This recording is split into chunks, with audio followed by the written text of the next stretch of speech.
नमस्कार, रामजी राम। मैं गणेश कुलेरिया, आपका स्वागत है। आज हम पढ़ने जा रहे हैं प्रैक्टिकली डिजिटल मार्केटिंग को पूरी तरीके से। ठीक है, अब आज के बाद आपकी सारी क्लासेस प्रैक्टिकली होगी, जिसमें कि आपको यहाँ पे व्हाइट बोर्ड पे ना पढ़ाकर मैं स्क्रीन पे ही सारा कुछ दिखाऊंगा कि किस तरीके से कीवर्ड रिसर्च की जाती है, किस तरीके से एसईओ के बाकी सारे पॉइंट्स होंगे, और उसके अलावा जितने भी आगे के चैप्टर होंगे उन्हें किस तरीके से हम प्रैक्टिकली परफॉर्म कर सकते हैं। और उसके अलावा अगर ऐसी कोई टॉपिक और पॉइंट होगा जिसको मुझे एक बार थियोरिकल कंसेप्ट में बताना हो, तो उसके लिए फिर हम वापस से व्हाइट बोर्ड पर भी जा सकते हैं।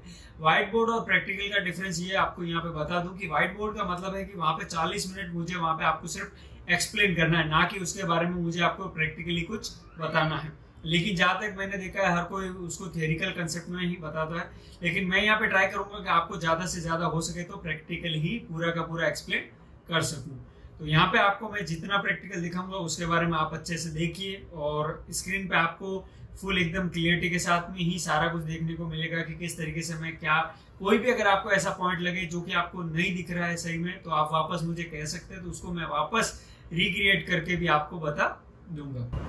तो अब चलते हैं हमारी स्क्रीन पर, जहां पे मैं आपको दिखाऊंगा आज का टॉपिक कौन सा है, किस तरीके से हम उसे करने वाले हैं। अभी में क्या रहेगा कि हम पहले तो उतना क्लियर करेंगे जो हमने शुरू में रखा, जैसे कि डिजिटल मार्केटिंग, तो उसके बारे में परफॉर्म करेंगे, और उसके बाद में 1 बाय 1 आगे की चीज में हम देखेंगे। ठीक है, और उसके अलावा ट्राई करूंगा पहले से रेडी रखूं कि किस तरीके के पॉइंट रहे। लेकिन ये चीज कभी कभी नहीं हो पाती है मेरे से, कि जैसे आज मुझे क्या पढ़ाना है उसके बारे में मेरे पास रेडी में कुछ नहीं है, लेकिन मुझे ये पता है कि जो भी पढ़ाया गया उसमें से एक टॉपिक लेकर आपको बताना है। ठीक है, और पहले यहाँ पे आज ये बताएंगे कि जो कोर्स, जो सिलेबस, जो कि मैं हर बार आपको व्हाइट बोर्ड पे भी दिखाता हूँ, bit.ly/DMBY, देन सॉरी स्मॉल में y and then capital GK। तो वो जो लिंक लिख रहा हूँ वो क्या है, किस तरीके से वर्क करती है, और उसके अंदर क्या क्या डिटेल्स अवेलेबल है, और उसका एकदम प्रॉपर मीनिंग क्या है। क्योंकि अगर आप सिर्फ वीडियो देखकर अगर उस लिंक को नहीं ओपन कर रहे हो, तो भी आप एक बार देख लीजिए, यहाँ पे आपको पता चल जाएगा कि उस लिंक के अंदर क्या और किस तरीके की इंफॉर्मेशन अवेलेबल है। ठीक है, तो अब चलते हैं हम हमारी स्क्रीन पर, और वहां पे आप देखिएगा कि किस तरीके से मैं आपको आगे के टॉपिक्स दिखाने वाला हूँ। जैसा कि आप स्क्रीन पर देख रहे हैं, गणेश कुलेरिया, ये सिंपल और स्टाइलिश नहीं है। ठीक है, नॉर्मली सिंपल और एक मेरे लिए अट्रैक्टिव लोगो है। ये मेरे कंपनी का लोगो है, यानी कि मेरा ही लोगो यही है। कंपनी का नाम ही गणेश कुलेरिया है, इसलिए यहाँ पे ये लोगो इस तरीके से है। एक शॉर्ट में सिंपल फॉन्ट का यूज किया गया है, ना ही कलर शैडो ज्यादा यूज किए हैं, ना ही ग्रेडियंट वो जाते थे। बस मैंने एक कलर कॉम्बिनेशन मोस्टली सेलेक्ट किया था कि व्हाइट बैकग्राउंड और ब्लैक लोगो, या फिर ब्लैक बैकग्राउंड हो तो व्हाइट लोगो। ठीक है, और उसके अलावा कुछ अट्रैक्टिव दिखाने के लिए GK शॉर्ट नेम है, तो उस हिसाब से एक सर्कल में GK, देन एक सर्कल में अट्रैक्टिव ना लगे इसलिए हमने 3 कलर का एक सिंबल इस तरीके से भी बना दिया। ठीक है, कुछ आपको इसमें हिंट भी मिल जाएगा कि किस तरीके से लोगो क्रिएट किया गया है। ठीक है, सिंपल है। फिर अगर कभी बाद में लगा कि नहीं इसमें कुछ और मीनिंग बन रहा है और कुछ अट्रैक्टिव में लेके जाना चाहिए, क्योंकि मेरा ये मेन मकसद नहीं है कि गणेश कुलेरिया को किस पर्टिकुलर वे में डिफाइन करूं। ठीक है, जैसे अगर आप किसी भी कंपनी का लोगो देखते हैं तो उस कंपनी पे डिफाइन रहता है कि ये किस तरीके से वर्क कर रहा है, और लोगो से ही पता चल जाता है कि ये लोगो किस हिसाब से बनाया गया है, इसका मेन पर्पज क्या है। लेकिन यहाँ पे मैंने लोगो जिस तरीके से एक पर्सन का नाम है, तो ज्यादा लोगों को आइडेंटिफाई भी नहीं करवाया है। ठीक है, नॉर्मल यहाँ पे मैं सारी चीज आपको गूगल क्रोम में दिखाऊंगा, उसके अलावा भी हो सकेगा तो नोटपैड में आपको सारी चीज दिखाई जाएगी। ठीक है, हमारा जैसा कि सबसे बेस्ट और सबसे टॉप का सर्च इंजन है वो गूगल है। ठीक है, तो डिजिटल मार्केटिंग का सबसे मेन पॉइंट, जैसा कि मैंने आपको बताया था, सर्च इंजन ऑप्टिमाइजेशन है।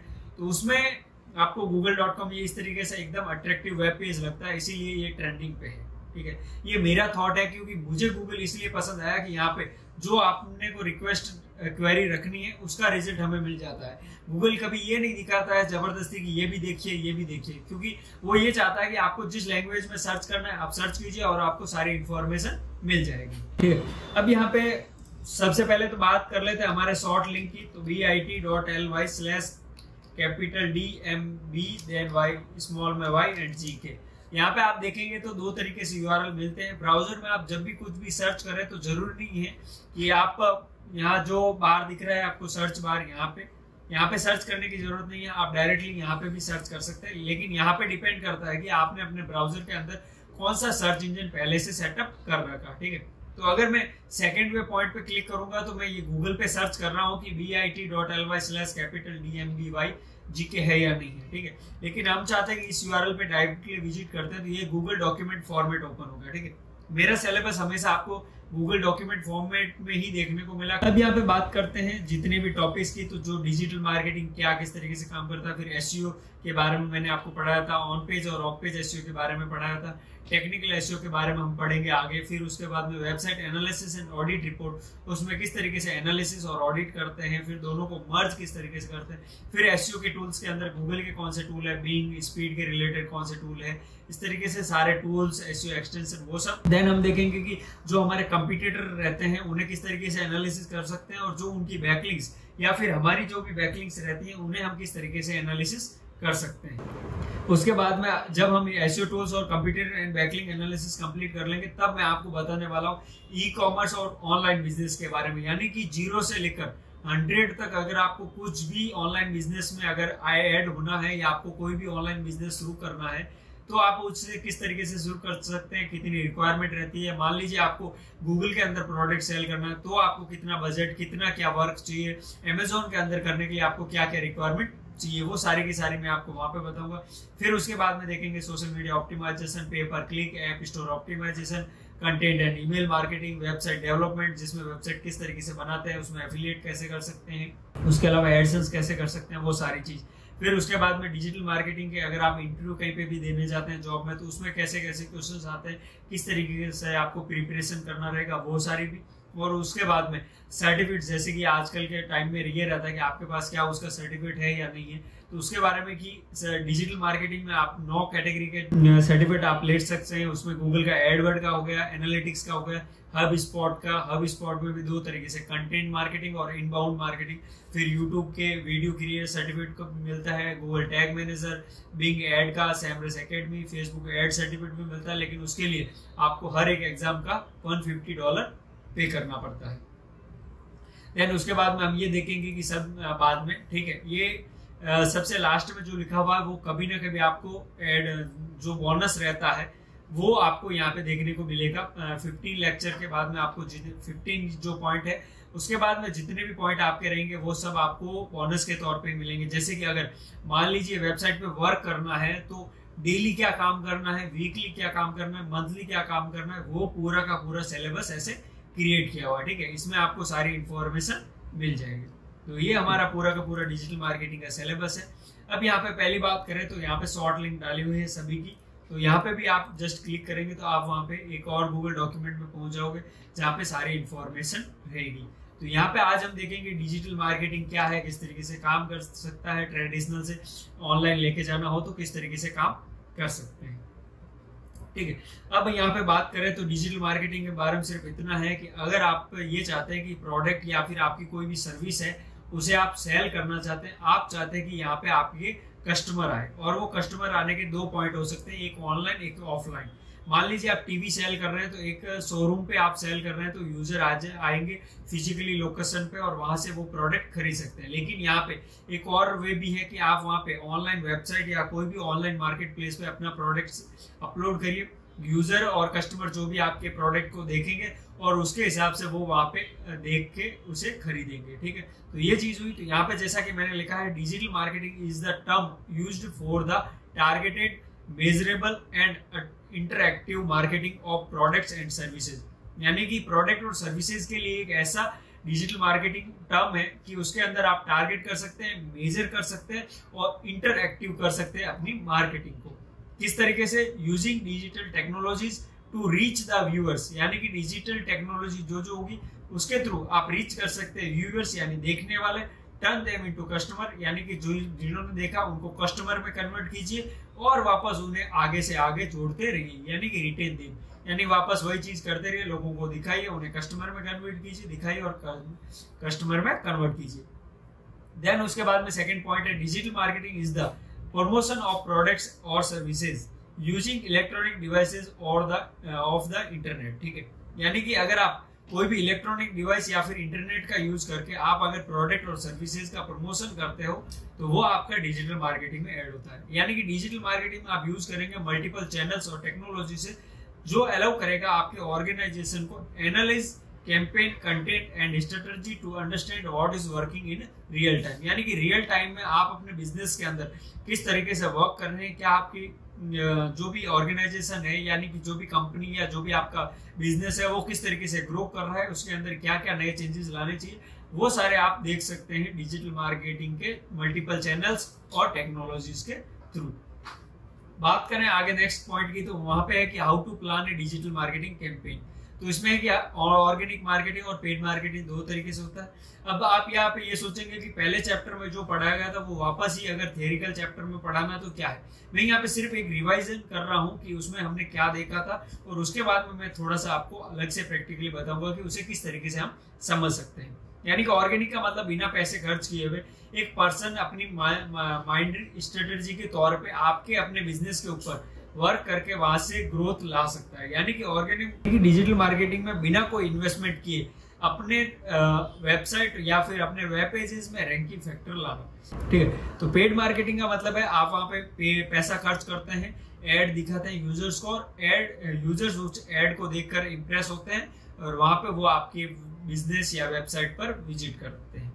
थर्ड पॉइंट है how to extend traditional business to digital marketing business. तो यहाँ पे जस्ट आपको एक छोटी सी चीज दिखाता हूँ कि जैसे मान लीजिए आपके पास एक ट्रेडिशनल बिजनेस है, ठीक है, और आप चाहते हैं उसे ऑनलाइन बिजनेस के अंदर ले जाने के लिए, ठीक है। तो आपको कितनी चीज की जरूरत पड़ेगी वो चीज आप यहाँ पे देख लीजिए। जैसे आपको सबसे पहले वेबसाइट की जरूरत पड़ सकती है। मान लीजिए आपको वेबसाइट पे नहीं करना था, आप मार्केट प्लेस यानी कि Amazon, Flipkart, Snapdeal, Paytm mall, Google, Facebook, Twitter, WhatsApp, इन सब पे यूज कर सकते हैं। फिर बात आती है ओके, आपने वेबसाइट या फिर मार्केट प्लेस में से दोनों में से कोई एक सिलेक्ट कर लिया। उसके बाद में डिपेंड करता है आपका बजट क्या है, किस तरीके से आप कितना इन्वेस्टमेंट करना चाहते हैं और किस तरीके से आप प्रोडक्ट को सेल करना चाहते हैं। उसके बाद में रहेगा कि वर्कलोड कितना चाहिए। यानी कि आप अगर शुरुआत में काम कर रहे हैं तो आपके पास वर्कलोड कम रहेगा, धीरे धीरे वर्कलोड बढ़ता है तो उसे किस तरीके से ऑप्टिमाइज करना है वो भी आपके पास पता होना चाहिए। यानी कि अगर मान लीजिए आप शुरू में काम कर रहे हैं तो आप एक छोटा सा प्रिंटर रखेंगे जिसमें कि सारी तरीके की प्रिंटिंग हो जाए, लेकिन जब आपको पता चले कि अब यहाँ पे इतनी सारी प्रिंटिंग करनी रहती है, हर एक अलग अलग वे में करनी होती है, तो आप क्या करेंगे उसमें अलग अलग प्रिंटर्स भी रख सकते हैं। तो ये सिर्फ एग्जांपल है, उसे बाद में समझेंगे कि किस तरीके से हम इसे कर सकते हैं। फिर मान लीजिए क्वांटिटी, तो यहाँ पे ये रहेगा कि अगर पहले दिन आप प्रोडक्ट सेल करना चाहते हैं तो आपको पता है कि पहले ही दिन प्रोडक्ट नहीं बिकेगा तो आप क्या करेंगे 10 प्रोडक्ट लाएंगे या 50-100 प्रोडक्ट लाएंगे। लेकिन एक टाइम आप वो जो 1000, 10,000, 1 लाख क्वांटिटी पे पहुंचेंगे तो वो बात की बात है, लेकिन शुरू में आपको कितना चाहिए वो आपको देखना पड़ता है।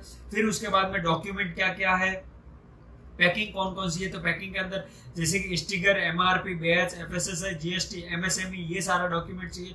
फिर शिपिंग कॉस्ट क्या क्या रह सकती है वो सारी चीज। मान लीजिए आपने मार्केट प्लेस चूज किया तो आपको बाकी सारी चीज चाहिए, लेकिन वेबसाइट हुई तो वेबसाइट में भी ये सारी की सारी आपको रिक्वायरमेंट रहती है। यानी कि मार्केट प्लेस का मतलब है कि आपको एक वेबसाइट मिल जाती है जिसमें आप अपना अकाउंट क्रिएट करके प्रोडक्ट सेल कर सकते हैं। और वेबसाइट का मतलब है आपको वहां पे पूरा वर्क करना रहता है। मार्केट प्लेस के अंदर आप खुद ही उस पर शुरू में वर्क कर सकते हैं, लेकिन वेबसाइट के लिए आपको पहले वेबसाइट बनवानी रहती है किसी भी थर्ड पर्सन से, और उस हिसाब से आप धीरे धीरे उस पर काम कर सकते हैं, ठीक है। तो इसी तरीके से जैसे डिजिटल मार्केटिंग टाइप्स है उन सब के बारे में भी हम यहाँ पे देखेंगे कि कौन कौन से टाइप रहते हैं। थियोरिकल कंसेप्ट मैंने सारा बता दिया तो उसके बारे में और ज्यादा देखने की जरूरत नहीं है, ठीक है। एसईओ और एसएमओ, पीपीसी और इन सब के बारे में अगर आपको देखना हो तो आपको वहाँ पे मेरे फेसबुक पे, ट्विटर, जहाँ पे भी आप देख रहे हैं वहाँ पे आपको डिजिटल मार्केटिंग टाइप्स का आपको वहाँ पे ऑडियो वीडियो मिल जाएगा, वहां से आप देख सकते हैं। फिर बात करते हैं सेकंड टॉपिक की, तो उसके अंदर है सर्च इंजन ऑप्टिमाइजेशन। अब बात आती है प्रैक्टिकल का, जो शुरुआत का पॉइंट है उसे किस तरीके से हम कर सकते हैं और किस तरीके से आपको मैं यहाँ पे सारी चीज दिखाऊंगा। तो इंट्रोडक्शन टू एसईओ के अंदर क्या है कि एसईओ क्या होता है, किस तरीके से काम कर सकता है, तो इसका इतना ही है कि अपने बिजनेस की वेबसाइट को विजिबिलिटी करवाना है सर्च इंजन के अंदर। सर्च इंजन कौन कौन से, Google, Bing, Yahoo, Baidu, DuckDuckGo, बहुत तरीके के हैं। उनमें से कोई भी एक सर्च इंजन जिसमें कि टॉप में आज के टाइम पे जो चल रहा है वो है गूगल। तो यानी ये मान लीजिए गूगल पे अपनी वेबसाइट को सबसे ऊपर लाना ही आपका एसईओ का मेन वर्क रहता है। अब एसईओ इंपॉर्टेंट क्यों है डिजिटल मार्केटिंग के हिसाब से कंपनियों में, तो कि जब कंपनी चाहेगी कि मेरी वेबसाइट की डिटेल वहां पे दिखेगी तो वो यूजर को इजीली कन्विंस कर सकते हैं और वो अपने रेट ऑफ इन्वेस्टमेंट और रिटर्न ऑफ इन्वेस्टमेंट दोनों को ही मैनेज कर सकते हैं। तो यहाँ पे क्या रहता है कि एसईओ इसलिए इंपॉर्टेंट है कि जब अगर आप एक डिजिटल मार्केटिंग वर्क कर रहे हैं तो आप ये चाहेंगे कि आप हर दिन पैसा खर्च ना करें, आप ये भी चाहेंगे कि यूजर ऑर्गेनिकली भी आए, क्योंकि यहाँ पे ये रहता है कि गूगल जैसे कि मान लीजिए यहाँ पे हम कुछ भी सर्च करते हैं, यानी कि एसईओ कंपनी सर्च कर रहे हैं हम, ठीक है, तो एसईओ कंपनी सर्च करने पे यहाँ पे बहुत सारा रिजल्ट आपको यहाँ पे देखने को मिल रहा है। फिर हम ऐसा कुछ सर्च कर लेते हैं, नेचुरल आयुर्वेदिक शैम्पू, तो यहाँ पे देखिए रिजल्ट आपको अलग अलग मिल रहा है कुछ इस तरीके से सारी इंफॉर्मेशन। जब मैं एसईओ कंपनी सर्च कर रहा हूँ तो यहाँ पे देखिए ये रिजल्ट अलग है और यहाँ पे भी रिजल्ट अलग है। तो ये जो सर्च इंजन का जो मेन वर्क रहता है, कंसेप्ट, वो इसी पे डिपेंड करता है कि जिस तरीके से आप वर्क कर रहे हैं उस तरीके से आपको रिस्पॉन्स लेना चाहिए। अब मान लीजिए एसईओ कंपनी में आप यहाँ पे आए तो आपको यहाँ पे क्या मिल रहा है, एसईओ कंपनी का जितना रिजल्ट है उस हिसाब से। तो यहाँ पे सर्च इंजन गूगल को ये पता चला कि कंपनी ये चाहती है, सॉरी यूजर ये चाहता है कि मुझे एक ऐसा कीवर्ड मिले जिस कीवर्ड के थ्रू मुझे ये डिटेल मिले कि कौन सी ऐसी कंपनी है जो एसईओ की सर्विसेज प्रोवाइड कर रही है। देन सेकंड की बात करें तो मैंने सेकंड कीवर्ड सर्च किया जिसमें क्या है, नेचुरल आयुर्वेदिक शैम्पू। तो यहाँ पे देखिए सेम लेफ्ट साइड की अगर बात करें तो यहाँ पे एक रिजल्ट आ रहा है, ठीक है, वो ये बता रहा है कि 10 बेस्ट आयुर्वेदिक सोप कौन से जो स्मूथ और रेडिएंट हेयर रखे। फिर पीपल ऑल्सो आस्क हो गया और कुछ ऐसे रिजल्ट आ रहा है, ठीक है।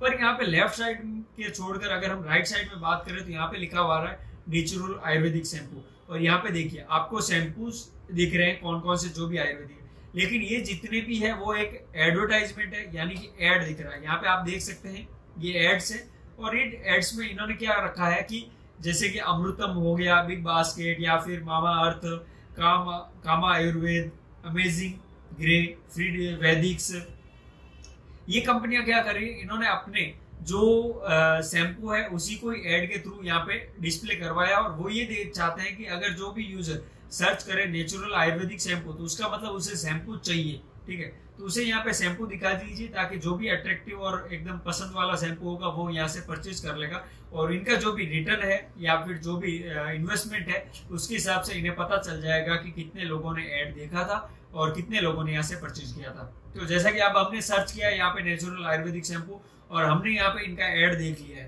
तो इनका एक व्यू चला गया है, लेकिन यहाँ पे इनको कन्वर्जेशन नहीं मिला है। तो जब भी अगर अब ये ट्राई करेंगे कि जिन्होंने ये ऐड देखा है उनको बार बार दिखाए, यानी कि इनको ये पता चल गया कि मैंने नेचुरल आयुर्वेदिक शैम्पू खरीदा है तो मुझे ये बार बार ऐड दिखेगा। पर यहाँ पे एक चीज ये कंडीशन रहती है, यहाँ पे आप देखिए साइन इन का सिंबल है, यानी कि मैंने लॉगिन नहीं किया है। तो जब भी मैं किसी और वेबसाइट पे विजिट करूंगा तो वहां पे रेयरली चांसेस रहेंगे कि मुझे ये वापस एड्स वाले शैम्पू देखने को मिले, क्योंकि गूगल ने यहाँ पे ये टारगेट नहीं किया है कि किसने यहाँ पे लॉगिन कर रखा है, कौन पर्सन है जिसको शैम्पू चाहिए। उसे सिर्फ इतना पता है कि एक आईएसपी है, एक आईपी है, उस आईपी के थ्रू यहाँ पे क्रोम ब्राउजर के अंदर ऐड देखा गया है जिसने गूगल में लॉगिन नहीं कर रखा था। बाकी सारी इंफॉर्मेशन इसके पास चली गई है कि गूगल सर्च इंजन एसईआरपी यानी कि सर्च इंजन रिजल्ट पेज पर ऐड देखा गया है, गूगल क्रोम ब्राउजर था, आईएसपी इंटरनेट सर्विस प्रोवाइडर जो भी था वो ये था, कौन सी कंट्री से था, किस तरीके का जो डेटा है वो सारा मिल जाता है, आईपी क्या है जो भी उनको इंफॉर्मेशन मिल जाती है, लेकिन एक डेटा प्रॉपरली नहीं मिलेगा क्योंकि मैंने यहाँ पे लॉगिन नहीं किया है।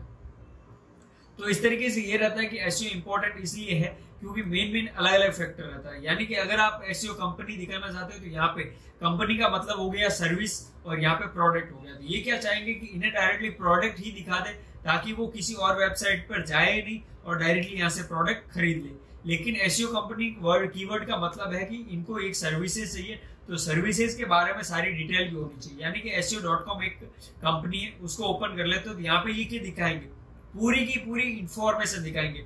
SEO क्या है, किस तरीके से काम करते हैं, हम किस तरीके से काम करते हैं, क्या क्या हमारे अलग अलग पॉइंट्स अवेलेबल है, हम कौन कौन से हमारे कस्टमर है, कोई का आर्टिकल वगैरह होंगे तो वो सारी चीज। और देखिए यहाँ पे इन्होंने कॉल टू एक्शन बटन भी दे रखा है, वापस न्यूज लेटर भी देख रखा है, अलग अलग लिंक्स है सोशल मीडिया। तो इनको ये करना रहेगा, टारगेट करना रहेगा कि कौन कौन से पेजेस हमें दिखाना है, क्या डेटा दिखाना है, वो सारी की सारी चीज इन टाइप के कीवर्ड पे रहती है। तो जो ऊपर मैंने बताया था जब हमने डीएम देखा था तो वहां पे था कि ऑर्गेनिक और पेड और उसमें भी प्रोडक्ट और सर्विसेज। तो यहाँ पे ये देख लीजिए, ये तो सारा है ऑर्गेनिक और ये सारा का सारा है पेड। तो पेड यहाँ पे भी देखने को मिल सकता है, यहाँ पे भी देखने को मिल सकता है, मतलब कि टॉप में राइट में लेफ्ट में नहीं देखने को मिलेगा, लेफ्ट में मेरा रिजल्ट, और रिजल्ट के ऊपर अगर आपको देखने को मिलता है तो वो ऐड रहेगा। जैसा कि ये देख लीजिए, ये बॉटम में ऐड हो गया, लेफ्ट के बॉटम में, तो ऐसे ही आपको लेफ्ट के अबव भी आपको ऐड देखने को मिल जाएगा। फिर उसके बाद में जैसे कि बात करें तो यहाँ पे अलग अलग कीवर्ड्स भी अवेलेबल है, तो ये अलग अलग तरीके के आपको वहां पे ऐड और वो सारी चीज भी देखने को मिलती है। अब यहाँ पे जैसा कि हमने देखा कि यहाँ पे रिलेटेड सर्चेस में भी ऐसा बता रहा है कि कुछ इस तरीके की कीवर्ड भी आप सर्च कर सकते हैं और उसके थ्रू भी आपको और इन्फॉर्मेशन मिल सकती है। तो यहाँ पे इन्होंने क्या किया, डायरेक्टली उस प्रोडक्ट को ही डिस्प्ले करवा दिया जो प्रोडक्ट ज्यादातर यहाँ पे सर्च होता है। तो ये सारी चीज है आपके सर्च इंजन के हिसाब से कि किस तरीके से काम करता है। फिर बात आती है how does a search engine work. तो सर्च इंजन कैसे काम कर सकता है, तो मैंने बताया था क्रॉल, देन इंडेक्सिंग और फिर रिजल्ट की बात आती है। तो ये यहाँ पे क्या होता है कि जो भी ये वेब पेज है, इस वेब पेज को पहले क्रॉल करता है। क्रॉल यानी कि इसके पेज सोर्स के अंदर, पेज सोर्स की बात करें तो इस पर राइट क्लिक करते हैं तो हमें सबसे पहले यहाँ पे देखने को मिलेगा व्यू पेज सोर्स, यानी कि सेकंड लास्ट, सॉरी। तो यहाँ पे आप क्लिक करेंगे तो यहाँ पे इनका पूरा का पूरा कोड पार्ट रहता है। यहाँ पे सबसे पहले लिया जाता है यूआरएल, ठीक है, जो कि यूआरएल आपको यहाँ पे ऊपर दिख ही रहा है, वो सारी चीजें। और उसके बाद में यहाँ पे सेकंड पार्ट देखने को मिलता है, वो है आपका, यहाँ पे ऐसे ही सर्च करने जाए तो देखते हैं HTML हो गया, देन उसके अंदर हेड, फिर मेटा टेक्स्ट अवेलेबल है, लिंक है, फिर स्क्रिप्ट आ गई वापस, फिर एक और स्क्रिप्ट कॉल हो रही है, फिर वापस एक गूगल टैग की स्क्रिप्ट कॉल हो रही है, देन उसके बाद में यहाँ पे गूगल टैग मैनेजर कॉल हो रहा है। उसके बाद में 39 नंबर्स लाइन में देखिए आप, 39 नंबर्स लाइन में आपको दिख रहा है टाइटल ब्रैकेट के अंदर, ओके, और उसके अंदर लिखा हुआ है ये इतना सारा SEO company, search engine optimisation firm, SEO agency, best SEO company और SEO.com। अब यहाँ पे वापस यहाँ पे आ जाते, देखिए यहाँ पे इन्होंने अब SEO कंपनी लिखने पे सबसे ऊपर आ रहे हैं, मतलब इन्होंने ऐसा किया होगा ना कि इन्होंने टाइटल भी एकदम फिक्स लिखा होगा, डिस्क्रिप्शन फिक्स लिखा होगा, लेकिन इन्होंने ये नहीं किया। देखिए SEO company, search engine optimisation firm, then SEO, फिर ट्रिपल डॉट आ रहा है, यानी कि इन्होंने टाइटल में ये लिखा होगा SEO company, search engine optimisation firm, then dash SEO triple dot, लेकिन ऐसा नहीं है। व्यू सोर्स में आप जाएंगे तो आपको पता चलेगा कि इतना ही डिस्प्ले हुआ है, ठीक है। डिस्प्ले के मामले में सिर्फ SEO company, search engine optimisation firm, SEO इतना ही सर्च हुआ, जो कि SEO agency, best SEO company, SEO.com, ये इतने जो कैरेक्टर्स है वो वहां पे डिस्प्ले नहीं हुए, लेकिन इन्होंने फिर भी बताया, क्योंकि यहाँ पे देखिए इन्होंने कितने कीवर्ड अट्रैक्ट किए। SEO कंपनी हो गया, फिर search engine optimisation company, then उसके बाद में search engine optimisation firm, SEO firm हो गई, SEO एजेंसी हो गई, बेस्ट SEO कंपनी। तो इस तरीके से इन्होंने कितना एकदम मतलब कीवर्ड स्टफिंग भी किया, लेकिन यहाँ पे यूजर को भी ज्यादा दिखा नहीं और वहां पे वो सारी चीज खो गई। तो यहाँ पे माइंड देखिए, SEO कंपनी लिखा, फिर उसके बाद में सर्च इंजन ऑप्टिमाइजेशन फर्म और बाद में वापस SEO, यानी कि उनको ऐसा लगेगा यूजर को कि SEO मतलब इनके SEO कंपनी का नाम ही है, लेकिन जबकि ऐसा नहीं है। इन्होंने इतना तो आपको डिस्प्ले करवाया कैची, अट्रैक्टिव करने के लिए, बाकी सारे कीवर्ड इन्होंने रखे सर्च इंजन के लिए, सर्च इंजन उसे क्रॉल करके आपको वहां पे रिजल्ट ज्यादा से ज्यादा दिखाए, वो यहाँ पे इन्होंने ट्राई किया है। तो यहाँ पे पहला क्या होगा, क्रॉल होगा, तो यहाँ पे पहला टाइटल ले लिया गया। फिर डिस्क्रिप्शन की बात करें तो meta name equal to description, then content के अंदर जो भी ये लिखा हुआ है वो सारा का सारा यहाँ पे देखने को मिलेगा आपको। तो ये जितना भी रिजल्ट था वो आपको वहां पे क्रॉल होगा, ये जितना भी डिस्क्रिप्शन का कंटेंट है, जैसा कि get the result you need with an SEO company, ये जो भी लिखा हुआ है वो डिस्क्रिप्शन यहाँ पे देख सकते हैं आप, यहाँ पे आ रहा है। फिर उसके बाद में ये तीन चीज तो सबसे पहले गूगल क्रॉल करता है, सर्च इंजन क्रॉल करता है, और उसके बाद में वो ये आइडेंटिफाई करता है कि इसे किस तरीके से इंडेक्स करवाना है, किस तरीके से इसको प्रोसेस करना है। तो यहाँ पे फिर इतना डेटा लेने के बाद वो अपने डेटाबेस में URL, टाइटल, डिस्क्रिप्शन सेव कर देते हैं, ताकि जब भी स्पेसिंग मिले और वहां पे वो SERP यानी कि सर्च इंजन रिजल्ट पेज पर ऐड कर दे। फिर उसके बाद में बात करें तो यहाँ पे इन्होंने क्या करा कि अब इस पेज के अंदर, तो इन्होंने यहाँ पे क्या किया, सर्च इंजन ने क्या है कि अपना सारा का सारा डेटा क्रॉल किया, देन क्रॉल करने के बाद में यहाँ पे जितनी भी इंफॉर्मेशन है कंटेंट रिलेटेड उसे एक अलग फॉर्मेट में रखा, ताकि इसमें से वो आइडेंटिफाई कर सके कि कौन कौन सा ऐसा कंटेंट है जो यूजफुल है और अट्रैक्टिव है और उसे किस तरीके से रैंक करवा सकते हैं। फिर उसके बाद में लास्ट पॉइंट की बात करें, इंडेक्स हो चुका है। इंडेक्स का मतलब कि सर्च इंजन क्या करेगा, यहाँ पे आपको डिस्प्ले करवा देगा, एक स्पेस प्रोवाइड कर देगा, ये टाइटल, डिस्क्रिप्शन और URL। देन उसके बाद में क्या रहेगा, रिजल्ट, यानी कि जब एसईओ कंपनी सर्च कर रहे हैं तो कितना रिलेवेंसी है, कितना अट्रैक्टिव है, उस हिसाब से वहां पे आपको रैंकिंग मिलेगी। अब ऐसा नहीं कह सकते कि एसईओ कंपनी ये सेम का सेम टाइटल तो किसी और में भी मिल सकता है, तो क्या उन्हें क्यों नहीं रैंक किया गया। तो यहाँ पे ये रिजल्ट रहता है कि SEO.company वेबसाइट ने उस पर ज्यादा वर्क किया था, उस वजह से उन्हें ज्यादा रैंकिंग मिली। फिर बात करते हैं different types of search engine की। तो यहाँ पे search engine Google, Bing, Yahoo, Yandex, DuckDuckGo और बाइडू अवेलेबल है। तो अब यहाँ पे बात करते हैं गूगल जो मेन है उसकी एल्गोरिथम के बारे में, पांडा के बारे में। तो जैसा कि मैंने आपको बताया था कि यहाँ पे मैंने डेट लिख रखी है कि कब से शुरू हुआ है और उसकी क्या पॉलिसी है, ठीक है। तो अब मान लीजिए जैसे कि पांडा एल्गोरिथम है, तो हम नॉर्मली मैं आपको यहाँ पे सर्च करके ये बता दूं, जब भी आप पांडा एल्गोरिथम लिखोगे तो यहाँ पे आपको ब्लॉग्स मिलेंगे, सर्च इंजन जनरल का मिल रहा है, मोज का मिल रहा है, विकीपीडिया का। लेकिन चलिए मान लीजिए विकीपीडिया पे चलते हैं, विकीपीडिया क्या कह रहा है। तो विकीपीडिया सिर्फ यही बता रहा है कि गूगल के कुछ चेंजेस है रिजल्ट एल्गोरिथम में, जो कि फरवरी 2020 इन सब के बारे में बताया गया। लेकिन ठीक है, लेकिन इसके बारे में एग्जैक्ट इंफॉर्मेशन अगर आपको चाहिए, और जैसा कि मैंने आपको वीडियोस में बताया भी था पहले कि अगर आप पांडा के एल्गोरिथम के बारे में अगर एकदम एग्जैक्ट अपडेट देखना चाहते हो तो वो गूगल प्रोवाइड करता है और वो आपको समझ में नहीं आएगा। तो उस वजह से देखिए गूगल की खुद की एल्गोरिथम है, वो फिर भी आपको यहाँ पे google.com URL आपको नहीं मिल रहा है। कहीं पे भी आप देख लीजिए गूगल के URL आपको नहीं मिल रहा है। देन हम नेक्स्ट पेज पे चलते हैं, तो यूट्यूब के वीडियोस आ गए, कुछ और डिटेल्स आ गई, तो इस तरीके से यहाँ पे भी नहीं मिल रहा है। यानी कि गूगल एल्गोरिथम के बारे में पांडा एल्गोरिथम के बारे में लिखने पर गूगल की एल्गोरिथम है और गूगल रैंक नहीं कर रहा है। तो यहाँ पे रीजन ये है कि गूगल जो डिस्प्ले करवा रहा है डिटेल्स, वो यूजर को इजीली अंडरस्टैंड नहीं हो रहा है और उस वजह से वहां पे रैंक नहीं हो रहे। मतलब कि गूगल का ये प्रोटोकॉल यही है कि अगर यूजर को समझ में नहीं आ रही है आपकी इंफॉर्मेशन, तो आप वहां पे रैंक नहीं कर सकते, चाहे वो आप भले ही गूगल का एक पेज हो। तो अब यहाँ पे हम क्या करेंगे, ऐसा सर्च करेंगे जैसे कि गूगल एल्गोरिथम के अंदर और लंबा कीवर्ड सर्च कर रहे हैं, फिर भी यहाँ पे देखिए नहीं दिख रहा है। तो अब यहाँ पे क्या रहेगा, हम जैसा कि क्या करेंगे, साइट कॉलम google.com।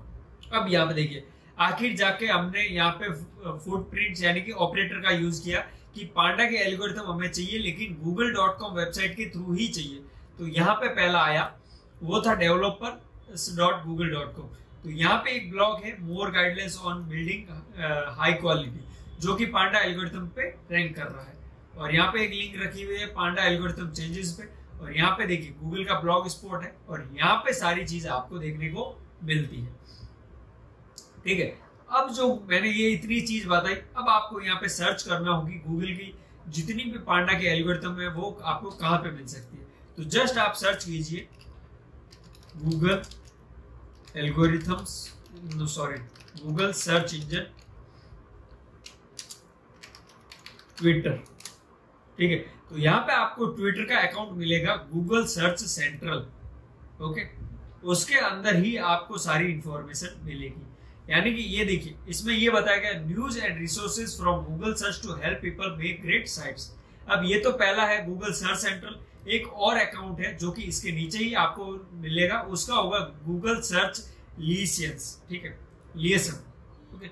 उसके अंदर क्या रहता है, ऑफिशियल ट्वीट्स फ्रॉम गूगल से पब्लिक लिसन ऑफ सर्च, यानी कि devolution sharing insight of how Google search work. यानी कि इसमें रहेगा आपको जितनी भी न्यूज और रिसोर्सेज है वो गूगल सर्च के बारे में, और यहाँ पे जो ऑफिशियली ट्वीट होता है, जैसा कि मान लीजिए अगर कोई चीज डिस्प्ले करवानी है और उसके लिए पहले से हम अगर वीडियो क्रिएट करते हैं, यानी कि कोई भी इंफॉर्मेशन हम पहले लॉन्च करते हैं, तो यहाँ पे हम डिस्प्ले करवाते हैं कि किस तरीके से वो हम वहां पे देख सकते हैं, ठीक है। तो आपको यहाँ पे देखना रहेगा गूगल सर्च सेंट्रल, और उसके अंदर developers.google.com/search URL अवेलेबल है, और इस URL के अंदर ही आपको सब कुछ देखने को मिलेगा। और उससे पहले यहाँ पे एक अलग था, वो URL ये वाला अवेलेबल था, सॉरी, googleblog.blogspot.com, यानी कि ब्लॉग स्पॉट भी इन्हीं का है। तो मैं यहाँ पे दिखाता हूँ जिस पे मैं पढ़ रहा था पहले और अभी चेंज हो गया है, ठीक है। उसके बारे में भी सर्च करते हैं हम यहाँ पे।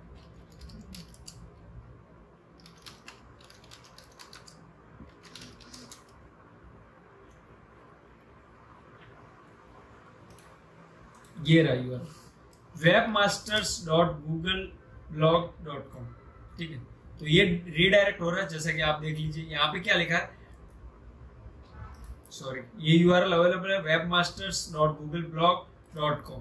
तो अब जैसे कि यहाँ पे कॉपी कर लेते हैं और यहाँ पे सर्च करते हैं कि webmasters.googleblog.com यूआरएल। लेकिन जैसा कि गूगल ने पिछले काफी टाइम से अपडेट कर दिया है, तो जैसा कि मैं यहाँ पे आपको बता रहा हूँ, तो ऐसा नहीं है कि मैं यहाँ पे क्या इन्फॉर्मेशन बताने की ट्राई कर रहा हूँ। मैं ये कहना चाहता हूँ सिर्फ कि जब गूगल वेबमास्टर था और अब गूगल सर्च कंसोल हो गया, तो गूगल ये ट्राई कर रहा है कि जितनी भी चीज वेबमास्टर के रिलेवेंट है उसे यहाँ से सर्च कंसोल पे ट्रांसफर कर दी जाए। तो इन्होंने जो पहला नाम था गूगल वेबमास्टर सेंट्रल, उसको इन्होंने यहाँ पे कर दिया गूगल सर्च सेंट्रल ब्लॉग। यानी कि इन्होंने क्या नाम रखा, एक नाम देख लीजिए, वेबमास्टर जहाँ पे भी था उसे अप्रोक्सीमेटली ज्यादा से ज्यादा जगह पे कर दिया गया सर्च। तो यहाँ पे मैं डायरेक्टली ये ब्लॉग भी ओपन करके आपको सारी चीज दिखा सकता हूँ, लेकिन मेरा मेन ये है कि पहले क्या दिखाता था गूगल और गूगल कितना अपडेट हो रहा है किस तरीके से। तो जैसा कि हम ये लिंक कॉपी करते हैं, ज्यादा एडवांस हो जाएगा ये चीज, लेकिन फिर भी मैं बताने की ट्राई कर रहा हूँ आपको। यहाँ पे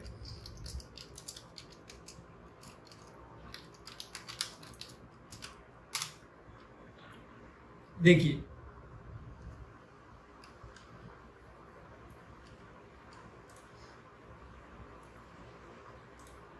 तो यहाँ पे क्या है, जो मैंने यूआरएल बताया था आपको, ये भी वापस रीडायरेक्ट हो रहा है उस वजह से। तो यहाँ पे इन्होंने क्या किया, 1 सितंबर 2021 यानी कि कल की डेट में इन्होंने वापस इसे रिफ्रेश करके वो सारी चीज कर दी।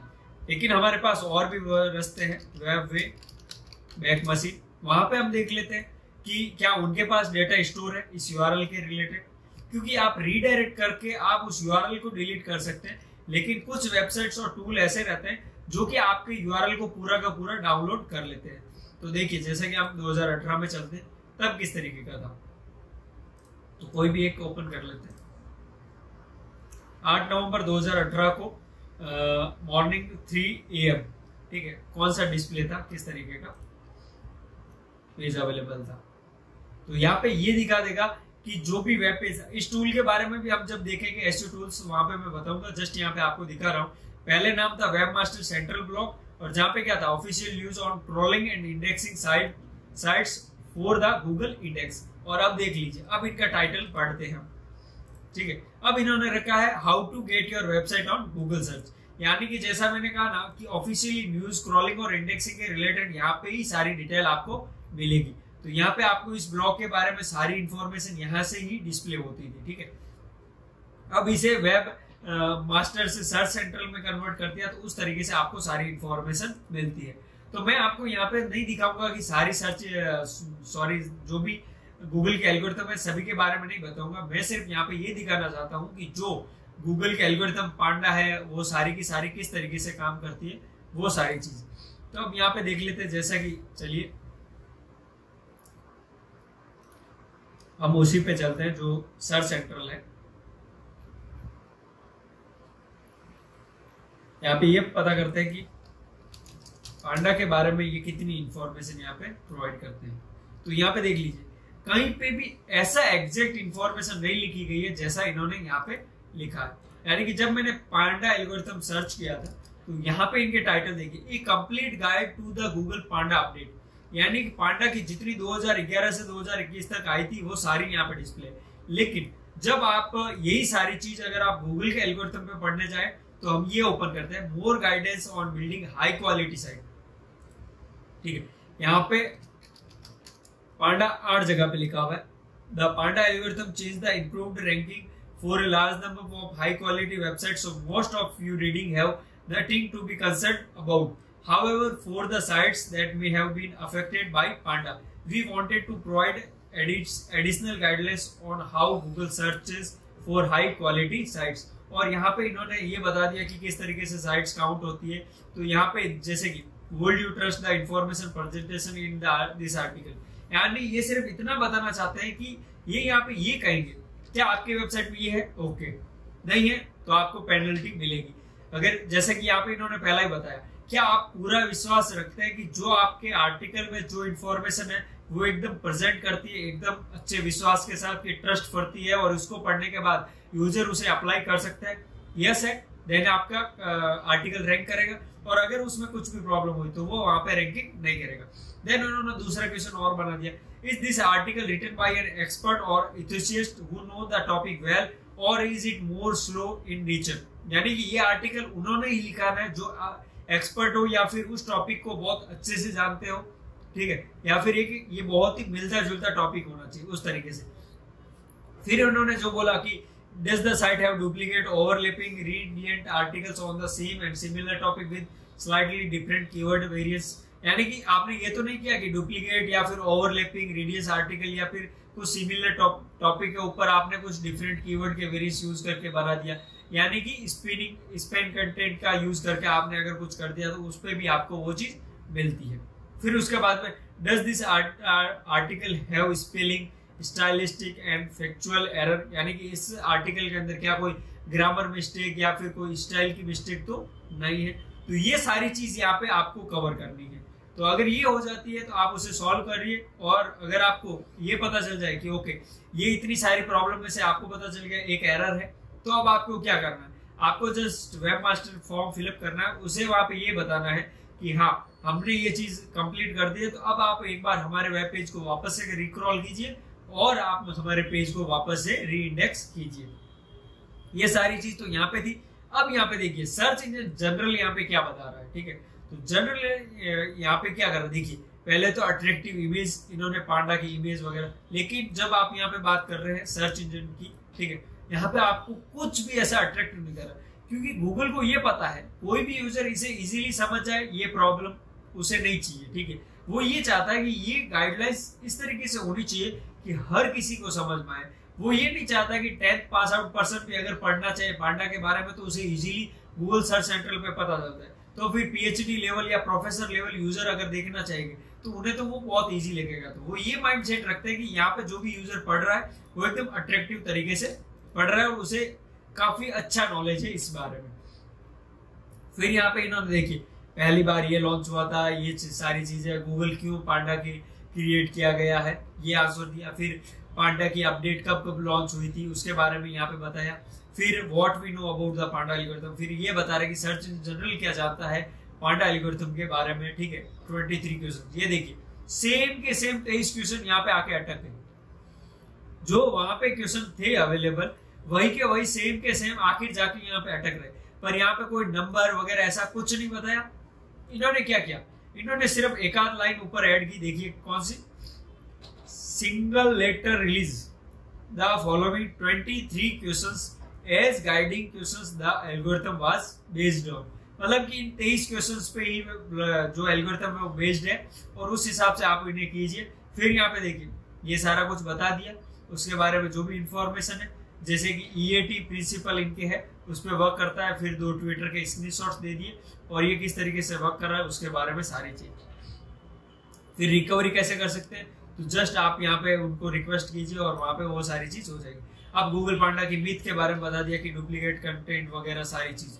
तो यहाँ पे जैसा कि जॉन मूलर है वो एक्सप्लेन करता है कि duplicate content is not a negative ranking factor. मतलब आप कॉपी कर सकते हैं, मतलब जिस तरीके से रहता है कि आप अगर किसी का कॉपी कर रहे हैं, मतलब पूरा का पूरा कॉपी करके आप पेस्ट मत कीजिए। डुप्लीकेट मतलब कि डुप्लीकेट का मतलब अलग रहता है, ठीक है। आप अगर कोई भी चीज को कॉपी करते हो, यानी कि अगर आप शॉप पे जाते हो, यानी कि आपको कैमरा स्टैंड चाहिए और आप वहां पे देखते हो हर कंपनी के स्टैंड मिलते हैं, तो कंपनी ने स्टैंड बनाया तो एक जैसे ही बनाए हैं, लेकिन उसमें कुछ ना कुछ यूनिकनेस रखी, उस वजह से वो एकदम यूनिक हो गए, ठीक है। तो वही चीज है, जैसा देखें एंड्रॉइड में कितने मोबाइल अवेलेबल, पर सारे मोबाइल के अंदर मोबाइल कॉल होती है वगैरह, कितने फीचर कॉमन है, लेकिन फिर भी वो कॉपी क्यों नहीं है, क्योंकि उसकी स्टाइल या ऊपर से कह सकते हैं उसका इंटरनल नहीं तो कम से कम एक्सटर्नल फीचर अलग होने की वजह से वो अलग है। So you delete content to resolve Panda issues, तो यहाँ पे भी सारी इंफॉर्मेशन बताई गई है। मैं यहाँ पे ये नहीं कहूंगा कि सर्च इंजन जनरल को पढ़ो, ये सब सही बता रहा है, क्यों, क्योंकि यहाँ पे भी देखिए, यहाँ पे भी सर्च इंजन जनरल ने इस ब्लॉग के अंदर कहीं पे भी ये नहीं कहा कि हमारे हिसाब से ये करिए, हमारे हिसाब से वो करिए। देखिए ठीक है, इन्होंने पांडा और गूगल ईएटी के बारे में बताया, तो इन्होंने बता दिया कि गूगल इंट्रोड्यूस किया था 14 में, फिर इन्होंने बता दिया 2018 में इन्होंने ये लॉन्च किया था। ओके, कभी भी इस ब्लॉग में भी और कहीं पे भी ब्लॉग में भी आप ये कभी ये नहीं कहते हैं कि हम ये कह रहे हैं वही आप कीजिए, ठीक है। फिर यहाँ पे देखिए इन्होंने लाइन ऐड की, Allen believes help a site recover by assisting them to एक rewriting content across 100 पेज। तो इस पे हम जाएंगे तो हमें एक और ब्लॉग मिलता है, वहां पे ये लिखा हुआ है कि इन्होंने 1 साल केस स्टडी की और उस पर डिपेंड किया कि इन्होंने को ये क्या सारी चीज मिलती है। ठीक है, तो इसके बारे में हम ज्यादा नहीं देखेंगे। ठीक है, आपको जैसा कि मिथ हो गया तो मिथ के बारे में ये सारी चीज हुई। तो यहाँ पे देखिए, Google employees have stressed about the Panda increasing unique content. ठीक है, और फिर यहाँ पे देखिए लिख दिया 2021 में जॉन मुलर के हिसाब से ये हुआ। तो अब देखिए सर्च इंजन जनरल के हिसाब से तो ये हो रहा है कि duplicate content is not a negative ranking factor,